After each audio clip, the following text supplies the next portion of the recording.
In this session, we are going to deal with generics topic. Let me open the previous session demo, that is collections demo.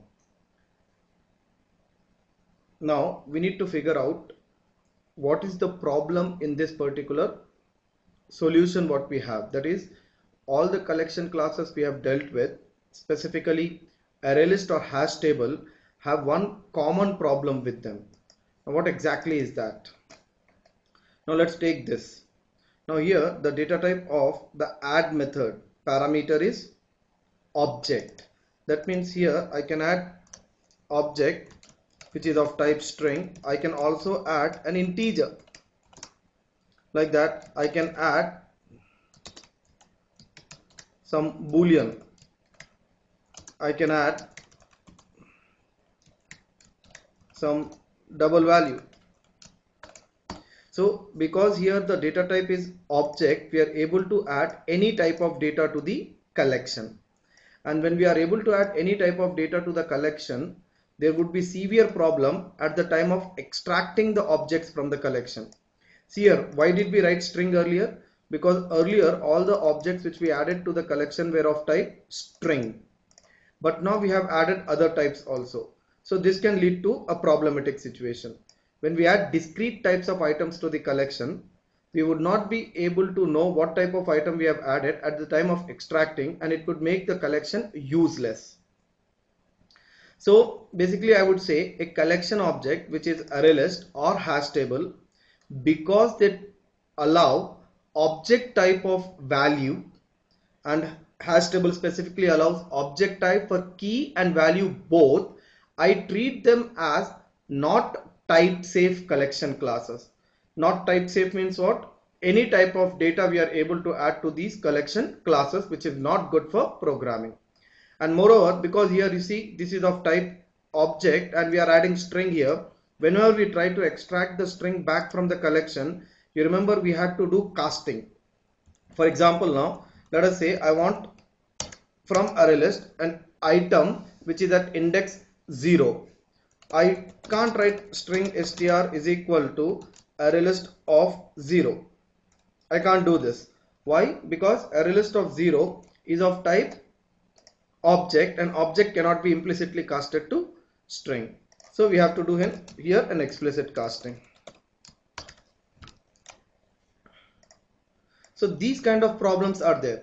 Every time we are converting the object to appropriate type and then making use of it from the collection.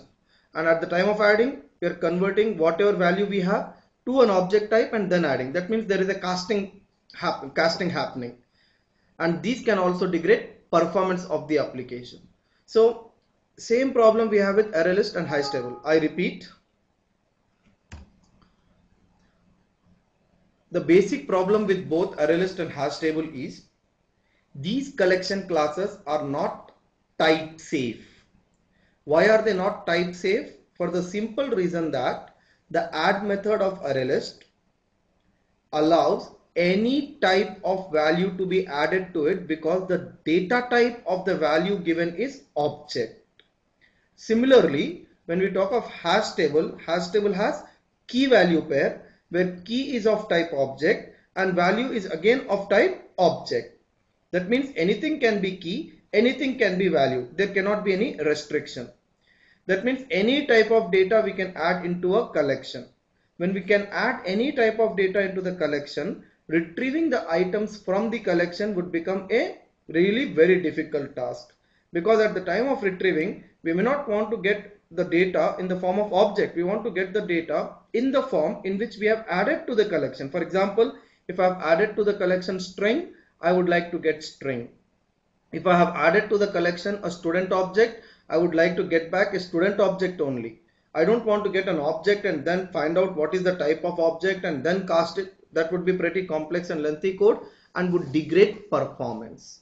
So what is the solution to this? Basically, now the situation is we want a collection class to allow different types of objects into it, but not in the same collection object. We should be able to create multiple collection objects and every collection object should be able to provide us with the facility of having different types of item added to it. Into same collection, we don't want multiple types of item added. Let us elaborate this point little more.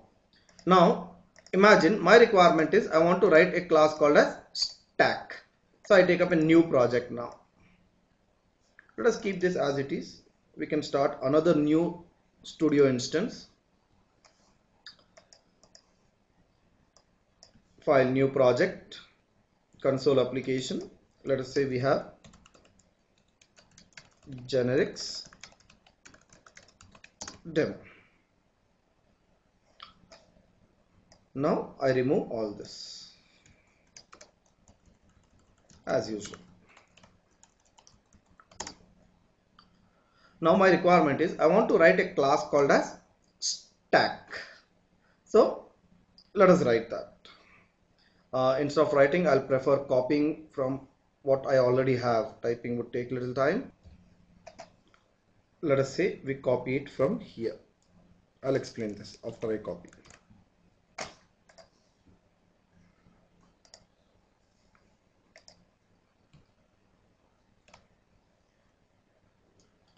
So I have a class called as stack. And what is stack made up of? Data, which is an integer array. We all very well know that stack is basically first in, last out, or otherwise we can also say last in, first out collection. Stack is a collection which can have multiple items into it, which can have multiple items added to it, and the order in which we add the item, in the reverse order we get them back. That's what is stack, and we are trying to simulate that. We are trying to implement stack class in our project now. Of course, we do know that stack is a ready-made class available in the collection namespace, system.collection namespace, but we are re-implementing it here. So I have now data where I'm going to put all the data into the stack. I've taken it to be of type integer array. Top -1, that means there is no element into it. Then I have a constructor where I can give size of the stack. Initially itself, when I create the stack class instance, I'm going to specify the size of it. Then I'm initializing the array with the size. Then a stack will have push, pop, get top element. What is push going to do? Into this array, it will push an element. So first it increments the top position, and now at the top position, it is going to put the value. Similarly, pop, from the top position, it will get the value and decrement the top position and return the value. That's what pop is going to do. Get top element simply returns the topmost element in the stack, nothing more than that. And print method is going to print the complete stack here. So now if I want to use this stack class, can I write like this? Stack, let us say S1 is equal to new stack of, let us say 5. Now I'll say S1 dot push, and what I can push into it is an integer value, let's say 1.